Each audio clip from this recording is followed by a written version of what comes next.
Annyeonghaseyo 여러분. davom etamiz. 53-savoldan 54-savolgacha ta'mir ilko murume tapashibshiyo.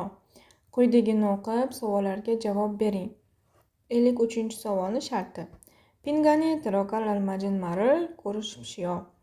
Bo'sh joyga eng mos bo'lgan variantni to'g'ri belgilang debdi. Xo'p, bu yerda eng bo'sh joy mana bu yer. K qovus ichiga to'g'ri so'zni qo'yishimiz kerak.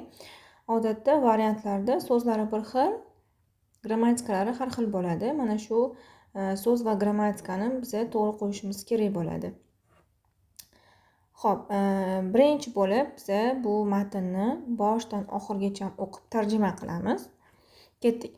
저는 대학교에서 그림을 배운 지 3년이 되었습니다. Men universitetda rasm chizishni o'rganayotganimga 3 yil bo'ldi. 가끔 친구와 함께 미술관에 가서 전시회를 봅니다. Ba'zida do'stlarim bilan birga san'at muzeyiga borib ko'rgazma ko'raman. 그 미술관은 학교에서 땡땡 걸어갈 수 있습니다.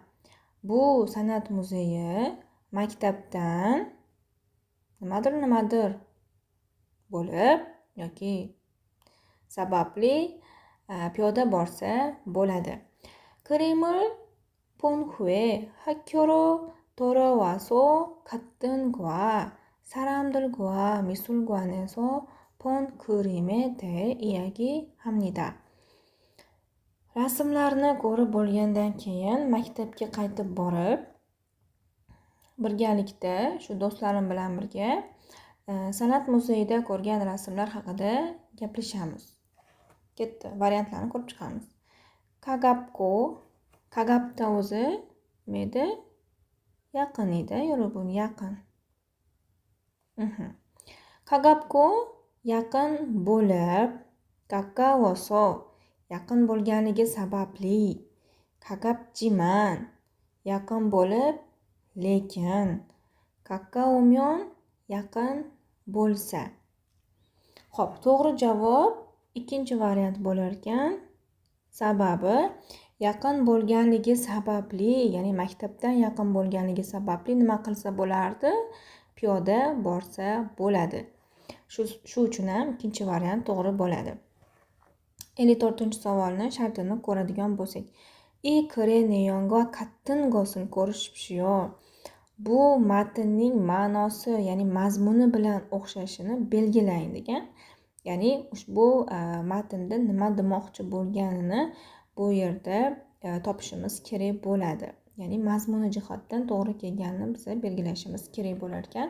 Birinchisi, 저는 가끔 친구와 그림을 삽니다. Men ba'zida do'stim bilan birga rasmlar sotib olaman. Bu haqida gap ketdimi?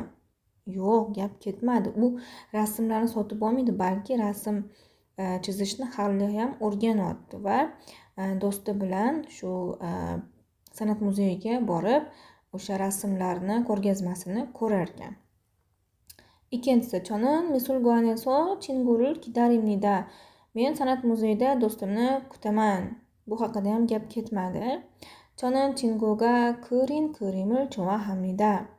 Men do'stim chizgan rasmlarini yoqtiraman. Bu haqida ham gap ketmadi. To'rtinchisi, 저는 대학교에서 3년 전부터 그림을 공부했습니다. Men universitetda 3 yildan buyon rasm chizishni o'rgandim. To'g'rimi? Mana shu variant to'g'ri bo'lar ekan.